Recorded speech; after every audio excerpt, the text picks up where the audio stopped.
Assalamualaikum, salam sejahtera dan selamat kembali semula ke cerita Abang. Abang harapkan cerita kali ini dapat memberikan iktibar dan pengajaran untuk kita semua. Hari ini Abang nak sampaikan satu cerita, cuma ceritanya memang cukup panjang untuk kita jadikan iktibar dan pengajaran. Dan cerita kali ini disampaikan oleh seorang budak perempuan yang bernama Nabilah. Bukan nama sebenar dia, minta abang tukarkan namanya. Jadi cerita kali ini adalah berkenaan dengan penunggu pokok pisang. Berlaku dekat Puchong. Jadi tanpa membuang masa, marilah kita sama-sama berdoa kepada Allah Ta'ala. Semoga Allah panjangkan umur, murahkan rezeki, berikan kesihatan yang baik untuk kita semua dan permudahkan segala urusan kita di dunia dan di akhirat. Amin. Abang terputus doa tadi. Dan moga Allah memberikan syurga buat mak ayah kita di atas jasa-jasa mereka membesar dan mendidik kita. Dan tanpa membuang masa, abang akan ceritakan tentang penunggu pokok pisang. A'udzubillahi minasyaitanirrajim. Bismillahirrahmanirrahim. Kisah kali ini disampaikan oleh Nabilah, berlaku pada tahun 2011 dekat Puchong, Selangor. Nabilah cakap kawasan perumahan dia memang selalu orang nampak benda-benda pelik, iaitu benda-benda yang terbang, benda-benda yang melompat-lompat. Itu macam menjadi kebiasaan lah orang nampak, tapi tak pernah ada orang nampak betul-betul secara bukti depan mata. Selalunya dengar-dengar macam tu je, kata orang sana nampak. Bila tanya dekat orang sana sana kata bayangan. Kalau lepas tu nampak pula kata budak-budak muda nampak benda tu terbang-terbang, tapi bila tanya nampak macam layang-layang. Jadi tak ada cerita yang khususnya.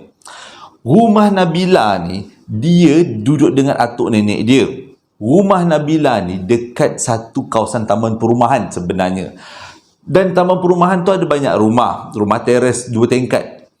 Dekat pintu masuk taman dia ni ada satu pokok pisang, bukan satu, ada sekumpulan pokok pisang. Abang tak tahu nak cakap benda apa, sekumpulan lah lebih kurang Sekumpulan pokok pisang yang memang dah lama sangat-sangat, sejak daripada kecil Nabilah hidup sampailah sekarang. Dah dia kata dia dah dewasa, cukup dewasa, dia tak pernah nampak orang tebang pokok pisang tu. Jadi dia pernah tanya dengan atuk nenek dia, kenapa tak ada orang tebang pokok pisang tu? Alasannya adalah pokok pisang tu nampak macam seram-seram. Sebab ada orang yang alim ulama lah, yang boleh nampak alim sebelah bagi tahu, pokok pisang tu sebenarnya adalah laluan untuk makhluk alam sebelah. Itu yang Nabilah diberitahu. Tapi dia kata mula-mula cerita ni setakat cerita mulut atas mulut. Sampailah satu hari jiran depan rumah dia, itu baru pindah. Ada seorang keluarga, bukan seorang, satu keluarga Melayu pindah dekat depan rumah dia. Jadi jiran tu tak ada masalah pun, okey-okey je. Cumanya biasalah sebagai orang baru, jadi banyaklah jiran-jiran lain datang kat rumah untuk berkenal-kenalan. Termasuklah jiran dekat sebelah rumah kepada jiran tu, iaitu sepasang suami isteri berbangsa Cina. Dia ada membela 2-3 ekor anjing dan selamanya anjing ni memang sangat baik. Kalaupun lalu dekat depan, dia tak akan menyalak. Lalu depan rumah dia tak akan menyalak, seolah-olah dia macam kenal orang yang lalu dekat depan rumah dia. Dan walaupun pada waktu malam tak pernah dia menyalak ke, tak pernah dia mengganggu ketenteraman jiran-jiran lain. Ceritanya pada satu hari, waktu tu semua orang dengar, lebih kurang pukul 1 pagi. Kebanyakan orang waktu tu masih lagi belum tidur, tapi semua orang dengar. Pada waktu tu tiba-tiba anjing, abang cerita anjing ni pun mula menyalak macam cantik masuk je. Tu anjing liar sebenarnya. Jadi tiba-tiba anjing jiran sebelah rumah dia bukan mengaum, bukan bergonggong, tapi menyalak. Dia ada 2-3 ekor dan salakannya sahut menyahut. Macam tu. Kalau kita dengar betul-betul memang agak seram-seram juga. Jadi di kalangan jiran-jiran yang dengar bunyi salakan anjing pada waktu tu jadi pelik. Anjing ni tak pernah macam ni. Sepanjang anjing ni dibela tak pernah macam ni. Tapi si jiran baru ni, dia tak tahu yang anjing tu punya perangai. Iaitu dia tak pernah menyalak-nyalak waktu malam. Menggonggong waktu siang pun jarang, apakan pula menyalak waktu malam. Jadi waktu tu pukul 1, bila dia dengar bunyi anjing tu menyalak sahut-sahutan, dia pun dengan beraninya pergi buka tingkap. Nak jadi cerita, tingkap dia adalah menghadap jalan besar, yang mana tingkap tu boleh nampak pokok-pokok pisang disempang masuk taman tu. Taman tu agak ke dalam sikit katanya. Waktu dia selak, dia nampak sesuatu yang tak sepatutnya, iaitu seorang makcik rokes bawa baby melintas perlahan-lahan, terbang melalui tingkap depan rumah dia. Korang bayangkan, buka tingkap, nampak makcik rokes melintas dengan bajunya penuh darah sambil gendong bayi. Tak ke jadi huru-hara, time tu juga si jiran ni menjerit, pengsan, kecoh dalam rumah tu. Dan bila besok pagi ni ceritanya jadi hot, semua orang tahu, dan sejak daripada tu semua orang ternanti-nanti bunyi salakan anjing tadi. Jadi adalah 2-3 orang yang pandai tengok alam sebelah bagi tahu sebenarnya pokok pisang dan jalan utama masuk dekat taman tu adalah jalan makhluk alam sebelah. Jalan diorang untuk jalan utama diorang lah, dengan kata lain, jalan utama diorang. Cumanya mata kasar kita tak nampak. Jadi cerita ni memang jadi heboh, semua orang tahu. Setiap malam, kata Nabilah, semua orang ternanti-nanti bunyi salakan anjing tu. Mana tahu kalau betul-betul anjing tu menyalak, orang masing-masing dah pasang niat nak tengok apa yang melintas. Tapi itulah satu-satunya kali anjing tu menyalak. Dan selepas-lepas tu, anjing tu tak pernah menyalak. Dia pun tak tahu kenapa anjing tu tak menyalak. Mungkin anjing tu tak nampak benda yang tak sepatutnya. Jadi cerita ni semakin lama semakin senyap, semakin lama semakin hilang, sehinggalah orang dah lupa tentang misteri salakan anjing. Pada tahun 2013, tengah-tengah malam, tiba-tiba berlaku sekali lagi salakan anjing. Anjing tu menyalak sahut menyahut, dan anjing yang sama. Sebab kawasan tu memang tak ada anjing, itu je lah keluarga yang beranjing. Anjing tu menyalak sahut menyahut. Ada beberapa orang yang masih lagi ingat peristiwa pada waktu tu, dan kebanyakannya 3-4 orang pada waktu tu selak langsir nak tengok, buka tingkap nak tengok apa sebenarnya yang berlaku. Apa yang kali ni anjing tu bagi tahu pula. Dan ketiga-tiga orang yang buka tingkap pada waktu tu nampak makhluk yang sama, iaitu satu manusia hitam seperti seolah-olah pakai jubah, melintas di kawasan depan rumah masing-masing di jalan besar. Jadi itulah peristiwa kali kedua tentang bunyi salakan anjing dan juga pokok pisang. Lupa abang nak beritahu, orang yang berjubah hitam tu hilangnya dekat kawasan pokok pisang, dekat pintu masuk jalan taman perumahan tu. Jadi besok paginya heboh sekali lagi. Semua orang bercerita tentang pokok pisang, salakan anjing, dan penampakan apa sebenarnya yang berlaku pada malam tu. Waktu kes yang pertama hanya seorang nampak. Waktu kes yang kedua ada beberapa orang yang nampak. Jadi dengan kata lain, memang kena cop lah. Kawasan pokok pisang tu jangan diusik. Kita tak kacau dia, dia tak kacau kita. Ceritanya tak tamat dekat situ, tapi ceritanya bersambung tentang keluarga Nabilah dan hubungannya dengan pokok pisang tu. Ceritanya best. Lepas tu habislah cerita tu tentang salakan anjing tu. Dan selepas tu kalau ada salakan anjing, masing-masing tak tengok. Tak berani nak tengok, takut-takut. Kali ni muncul pula benda-benda yang tak sepatutnya. Okey. Jadi ceritanya, Nabilah ada seorang Pak Long. Dan Pak Long dia ni tak kahwin. Pak Long dia ni adalah abang kepada mak dia. Duduk dekat satu flat dekat Puchong. Abang masa baca tu macam terasa, abang dah lah nak sulung Pak Long juga. Tak kahwin. Oh. Jadi macam dah terkena. Cuma ada satu je lah benda yang pelik, iaitu kata Nabilah, daripada dia kenal Pak Long dia, masa daripada mula sampailah sekarang, Pak Long dia tak pernah semayang. Sebab Pak Long dia kata percaya tak perlu semayang, kita buat baik aja kita boleh masuk syurga. Itu sebenarnya salah. Kita kena juga solat sebagai pegangan seorang Muslim. Okay. Jadi dia ada seorang Pak Long ni, Pak Long ni tak kahwin, hidup seronok, bujang-bujang, dia seronok sangat, dan dia duduk dekat satu flat, dan dia memang hidup sendiri je. Tapi bila atuk dengan nenek Nabilah ni tengok Pak Long dia ni, kesian, hidup tak terurus. Macam terkena kat diri sendiri lah ni. Hidup tak terurus, makan tak terjaga, disuruh kahwin tak nak.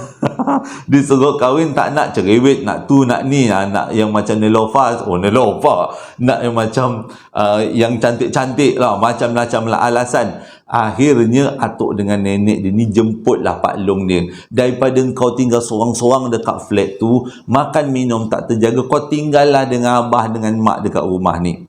Jadi disebabkan pelawa tu memang sangat bagus lah, Pak Long dia pun dengan rela hati. Pak Long ni dah pencen, dah tua dah, dia kata. Dah pencen umur 50-55 macam tu. Jadi Pak Long dia pun duduklah dengan Nabilah, atuk dengan nenek dia. Jadi dalam rumah tu lebih kurang ada 4 orang lah. Pak Long dia ni ada satu sifat yang suka berkebun. Walaupun dia duduk rumah flat, dekat atas tu dia ada sediakan dekat balcony tu ruang untuk berkebun. Lepas tu lebih rajin lagi, petang-petang dia akan turun dekat rumah bawah flat tu, flat bawah tu. Ada sedikit ruang sekangkang kera tanah tu. Kat situlah Pak Long dia tanam serai, tanam kari, tanam segala jenis pucuk-pucukan untuk mengisi masa lapang. Jadi bila dia pindah dekat rumah mak bapak dia, tak ada tanah pun dekat kawasan rumah tu. Rumah teres, walaupun rumah teres yang ada tanah sikit depan dia, tapi tak feel, tak shock. Jadi pada satu hari, waktu nenek dia tengah-tengah hari waktu nenek dia tengah menguruskan hal rumah, Nabilah pula pada waktu tu dah kerja. Jadi dia tak tahu cerita. Tiba-tiba nenek dia tarik mana anak sulung aku ni, hilang dah pula tengah hari. Dah ke mana pula dia? Jadi puaslah nenek dengan atuk ni cari. Tiba-tiba dia orang nampak Pak Long tu tengah menyangkul-nyangkul di kawasan pokok pisang di sempang depan. Nyengseng kain nenek dia berlari ke arah Pak Long dia tu. Panggil, sini long, kau janganlah berkebun kat situ. Situ tak elok, jangan berkebun kat situ. Pak Long dia ni jenis keras kepala, tak duli. Dia pun menyangkul terus, menyangkul. Nanti mak. Dah sampai ke petang, nenek dia pun dah malas nak pujuk Pak Long dia. Akhirnya barulah Pak Long dia selesai berkebun dekat kawasan pokok pisang tu. Jadi bila dah petang tu, mak dia beritahulah, si nenek ni beritahulah pada Pak Long ni, sebenarnya pokok pisang tu adalah laluan. Ramai orang dah nampak dekat pokok pisang tu. Pokok pisang tu adalah kawasan istana makhluk alam sebelah lah. Gelak-gelak Pak Long tu. Dia kata mana ada benda-benda ni semua, kurafat semua. Tak percayalah, benda-benda ni memang orang tua-tua suka percaya. Tapi kita ni zaman sains dan teknologi ni, dia kata janganlah mengarut benda-benda yang bukan-bukan ni. Jadi bila dengar macam tu, si nenek ni tadi macam makan hati jugalah. Anak dia macam tak dengar cakap dia. Lepas tu satu hari tu, lepas Pak Long dia berkebun-kebun dekat pokok pisang tu, dan tindakan Pak Long dia ni menjadi perhatian satu taman tau. Sebab taman tu dah tahu pokok pisang tu memang misteri, Scary Mary punya. Jadi pada satu petang tu, bila nenek dengan atuk, dengan Nabilah dan juga Pak Long ni tengah minum petang, tiba-tiba dia cakap, best juga berkebun dekat situ, aku ada kawan, ada budak perempuan ajak aku borak-borak. Tak kepelik? Memang tak ada orang yang akan, orang taman perumahan tu tak akan duduk dekat pokok pisang tu, sebab pokok pisang tu memang merimbun-rimbun. Ada orang teman perempuan pula tu. Jadi si nenek ni, mak ni, nenek kepada Nabilah ni cakap betul-betul, kau biar betul lu, kau ada perempuan kat situ teman kau. Mana ada, dia kata, tak ada orang taman. Ada mak, dia kata budak ni cantik, baik pula tu, selalu teman-teman saya berborak-borak. Kalau jodoh pun bagus juga tu, dia kata budak ni macam sopan-sopan. Membantahlah si Atuk dengan nenek. Lain kali kau jangan berkebun dekat situ. Kau jangan jumpa-jumpa lagi dengan siapa-siapa. Kalau kau nak berkebun, kau cari je lah tanah lain. Tapi si Pak Long ni jadi macam angau. Tiap-tiap petang pukul 1 tengah hari je, dia dah pergi dekat kawasan pokok pisang tu. Dia menyangkul tanam kelapa pula, tanam serai, tanam daun kari pulih kat situ, meriah duduk sampai ke petang. Tapi keadaan Pak Long tu, semakin dia berkebun dekat situ, dia semakin pelik. Dia akan cakap sorang-sorang bila dekat rumah. Lepas tu dia akan duduk menyendiri dalam bilik. Dan yang pelik sekali, pukul 1 pagi, Pak Long dia akan duduk depan rumah. Waktu tu, kalau misal kata Pak Long dia dah tidur pukul 10 malam, tiba-tiba pukul 1 pagi, akan dengar bunyi orang buka pintu. Bila si Nabila jengah, rupanya Pak Long dia buka pintu. Pak Long dia akan bawa kerusi, duduk dekat ruang apa kita panggil garaj, garaj kereta kat depan rumah tu, ruang kosong depan rumah tu, dan dia menghadap kawasan pokok pisang tu. Tak apa yang dia tengok, selang-selang 2-3 jam macam tu, dia masuk balik dalam rumah, sambung tidur. Lepas tu pukul 3 pagi, dia buat tindakan yang sama. Waktu Atuk dengan nenek ni bangun nak buat tahajud, sekali dia tengok anak sulung dia buka pintu depan, seret kerusi, duduk menghadap pokok pisang tu. Dah makin pelik, dia kata. Lepas tu, yang lagi pelik lagi adalah Pak Long dia selalu bertelefon, bercakap dalam telefon. Tapi bila Nabila tengok telefon tu, dia tak dial siapa-siapa. Dan yang lebih seram lagi, ada kalanya telefon tu off, tapi Pak Long dia bercakap dengan seseorang. Dan sepertinya Pak Long dia bercakap dengan perempuan. Alah you ni, comel lah tadi kat kebun. Macam tu lah gayanya. Dah satu rumah tu jadi seram. Jadi disebabkan tindakan Pak Long dia ni dah pelik, si nenek dengan Atuk ni panggil adik-beradik lain, mesyuarat dekat rumah tu, nak bincangkan kenapa abang dia jadi macam tu. Ada adik yang beritahu abang dia dah gila sebab tak kahwin, tak ada anak, duduk bujang sorang-sorang, gila. Abang dah terasa.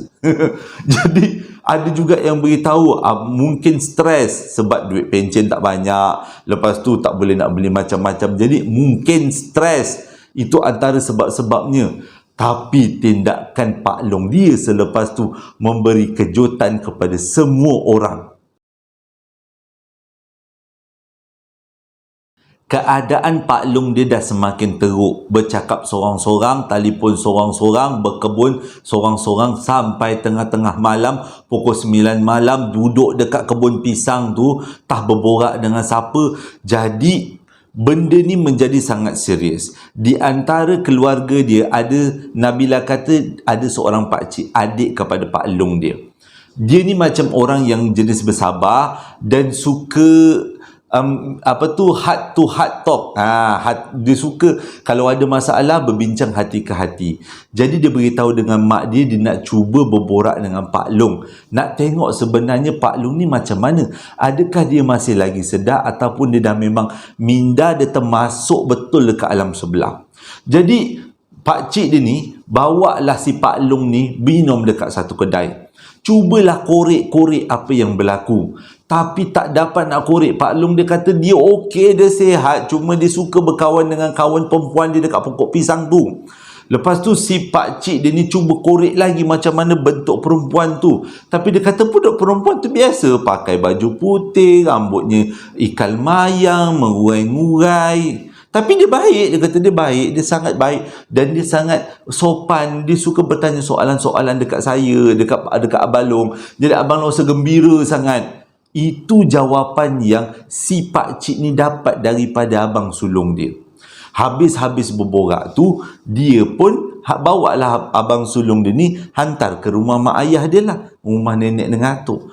Belum sempat sampai dekat rumah, tiba-tiba muka Pak Long dia ni berubah. Dan muka Pak Long dia ni seolah-olah macam marah. Jadi si adik dia ni tanya, Bang Long, kenapa muka kau macam nak marah? Pak Long dia bagi satu je jawapan, bawa aku ke Melaka. Jadi si adik dia ni macam nak buat apa kat Melaka, ada apa kat Melaka? Cuma dia cakap, bawa aku pergi Melaka. Aku tak nak masuk rumah ni, aku nak pergi Melaka.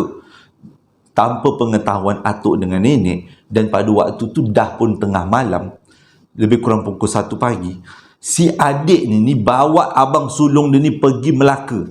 Mujur dekat Melaka tu ada adik bongsu kepada nenek. Nenek punya adik bongsu. Jadi diorang pergilah dekat rumah tu.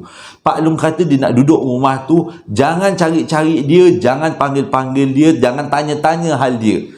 Jadi si pak cik ni tadi minta izin lah nak letakkan abang dia dekat rumah tu. Tapi suami isteri adik kepada nenek ni tak ada masalah. Sebab dia duduk pun anak saudara dia okey je lah. Jadi hari berganti hari, minggu berganti minggu, genap 2 minggu. Pak atuk saudara Nabila yang duduk dekat Melaka ni telefon nenek, iaitu kakak dia orang. Dia beritahu yang anak sulung kau ni makin pelik. Datanglah Melaka, ambil. Kita orang dah tak sanggup nak jaga. Jadi atuk, nenek dan juga pak cik yang bawa ke Melaka bergegas-gegas pergi ke Melaka hari yang sama. Sampai dekat Melaka, kat rumah adik bongsu dia ni tanya, kenapa dengan anak sulung aku? Dia kata, Pak atuk dengan nenek saudara Nabila tu cakap, patutnya soalan tu yang aku tanya pada kakak dengan abang. Atuk dengan nenek Nabila lah. Aku nak tanya soalan yang sama. Anak sulung abang dan kakak ni kenapa? Jadi diorang tanya, selama 2 minggu dia duduk kat rumah ni, ada benda-benda pelik ke? Tak adalah pelik sangat, tapi dia tak nak keluar daripada bilik. Makan pun dia minta dihantarkan ke bilik. Dia tak nak keluar daripada bilik. Bila aku tanya, katanya ada ramai orang nak bunuh dia. Ada ramai orang tak puas hati dengan dia. Jadi selepas dipujuk-pujuk, akhirnya Pak Long pun dibawa balik daripada Melaka ke Puchong. Sampai dekat Puchong, si nenek ni dengan atuk ni tanya dengan anak sulung dia, apa sebenarnya yang berlaku? Jawapannya adalah, ada ramai orang yang nak buatkan aku mati, nak bawa aku ke alam sebelah. Ada ramai, termasuk kawan aku perempuan daripada pokok pisang tu. Dia kata kalau dah lama-lama kita rapat, aku nak bawa engkau lari ke jauh, dia kata. Jadi itu jawapannya kenapa Pak Long lari ke Melaka. Sebab katanya ada orang khianat dekat dia, nak bunuh dia ataupun nak bawa dia jauh daripada situ. Dan dia cuba larikan diri ke Melaka dengan harapan makhluk-makhluk tu tak tahu. Tapi Pak Long tu cakap, sepanjang dia duduk dekat Melaka, memang bukan makhluk, kawan-kawan dia tak datang. Orang-orang yang cuba nak bawa lari dia tak ada. Orang-orang yang cuba nak bunuh dia pun tak ada. Jadi itulah alasannya. Disebabkan keadaan Pak Long ni walaupun macam tu, tapi dia tak adalah sampai dia nak memukul orang ke apa. Tapi akhirnya diorang tetap juga ubati Pak Long. Bila pada satu hari bangun-bangun tidur, Pak Long minta maaf dengan semua orang. Adik-beradik dia telefon, dia dengan mak ayah dia minta maaf, dengan Nabila sendiri dia minta maaf juga, menangis-nangis dia minta maaf. Bila tanya kenapa, dia nak pergi jauh. Bila ditanya lagi, siapa yang nak bawa dia pergi jauh? Dia kata, itu orang dekat luar ramai yang nak bawa Abang Long jauh daripada sini. Jadi sebelum dia orang bawa Abang Long nak minta maaf pada semua. Jadi bila Pak Long dia cakap macam tu, mak Nabila dan adik-beradik ni jadi cuak. Dah kenapa pula nak mati ke abang aku ni? Jadi disebabkan tu, dia orang minta panggil seorang ustaz yang agak terkenal dekat kawasan Puchong, yang tahu tentang ruqyah-ruqyah ni. Dipanggillah ustaz tu. Jadi ustaz ni pun sebelum dia mengubat, dia buat cara perubatan, apa kita panggil, psikologi. Dia tanya dengan Pak Long tu, dia tanya soalan-soalan tertentu, dia tengok keadaan Pak Long tu, dan dia selepas tu dia buat kesimpulan, sebenarnya Pak Long ni mengalami gangguan jiwa. Gangguan jiwa tu berpunca daripada masalah dia, ataupun dia bujang, ataupun gangguan makhluk alam sebelah masih lagi tak dapat nak ditentukan. Jadi dia kata dia perlu menjalani ruqyah untuk pastikan Pak Long ni macam mana. Jadi sewaktu Pak Long ni diruqyah, betul, rupanya selama ni Pak Long ni sihat aja. Dan dia menjadi pelik dia menjadi mula tak sihat bila dia berkawan dengan makhluk pokok pisang. Sejak daripada tu, kata ustaz tu, jiwanya kosong sebab dia bujang. Macam terkena kat abang, seram pula abang rasa. Jiwanya kosong, bujang, tak ada anak, tak ada isteri, tak ada keluarga, yang macam itulah yang rapat. Jadi dia punya jiwanya diisi dengan perkenalan dia dengan makhluk alam sebelah tu. Ditambah pula Pak Long ni memang tak pernah solat. Abang solat? Pak Long ni tak pernah solat. Jadi jiwanya kosong. Bila kosong, ada benda yang mengisi, benda tu jadi ngam, jadi rapat. Jadi bukan senang-senang nak diubati. Jadi pihak keluarga ni minta tolonglah dengan ustaz tu, tolonglah ubatkan Pak Long ni. Kesian tengok keadaan dia. Jadi ustaz tu cakap boleh. Cumanya ada satu syarat. Pak Long ni akan ingat dalam satu masa, tapi dalam satu tempoh masa dia akan terlupa. Dia akan terdiam, dia akan duduk depan rumah berdiri seorang-seorang. Itu dia akan buat. Dia akan blur. Itu yang paling susah. Dia akan blur. Jadi Pak Long dia pun diubatlah. Betul seperti ustaz tu cakap. Pak Long ni okey, sihat, menjalani hidup macam biasa, siap ada main Bitcoin lagi pada waktu tu. Tapi cumanya bila ada masa-masa tertentu, Pak Long ni akan lost, akan hilang. Dia akan duduk senyap-senyap dalam bilik. Dia akan duduk depan rumah tengah-tengah malam. Dia akan bercakap seorang-seorang. Tapi bila dia tanya kau bercakap dengan siapa? Kawan. Itu je. Dia tak beritahu, tak jelaskan sebenarnya dia bercakap dengan siapa. Jadi sampai sekarang keadaan Pak Long memang macam tu. Dan diorang dah mula anggap Pak Long ni adalah separuh, bukanlah tak betul, tapi separuh ada penyakit mental sikit lah. Bila dah terlalu lama sangat berborak, bergaul rapat dengan makhluk alam sebelah, memberi kesan kepada mental dia.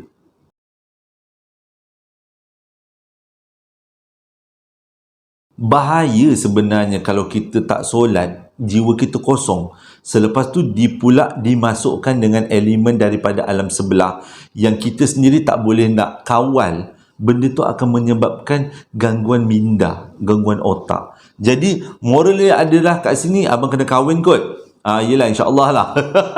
Lepas tu jangan tak solat, kena solat. Takut-takut nanti kalau kita tak solat, kita punya minda diambil alih oleh makhluk alam sebelah. Na'udzubillah lah. Na'udzubillah. Terima kasih sangat-sangat sudi dengarkan cerita kali ini. Ceritanya menarik, pelik. Abang tak pernah dengar cerita macam ni tentang gangguan daripada pokok pisang. Dan abang harap cerita kali ini memberi pengajaran dan iktibar yang bagus untuk kita semua. Nampak pokok pisang terbiar, kita cantas, kita potong. Ambil dia punya buah dulu, lepas tu kita jangan bagi dia hidup. Kenapa pokok pisang sangat dekat dengan alam sebelah? Abang pun tak tahu. Dalam cerita Cina pun dia ada ceritakan pokok pisang ada kaitan dengan alam sebelah. Tapi dalam masyarakat India, pokok pisang sangat rapat dengan ritual perkahwinan kalau tak silap abang kan. Sebab abang ada jiran India. Jadi bila kerja kahwin India je, dia akan dirikan pokok pisang. Jadi mungkin ada hubungan yang rapat dengan pokok pisang. Setiap bangsa ada dia punya kepercayaan-kepercayaan tertentu yang kita kena hormati satu sama lain. Terima kasih sangat-sangat yang membeli sambal lara dan juga perapan sate. Kalau nak dapatkan, boleh saja tekan link yang abang sediakan dekat ruangan description box. Hingga berjumpa lagi dalam 2 hari akan datang. Assalamualaikum warahmatullahi wabarakatuh.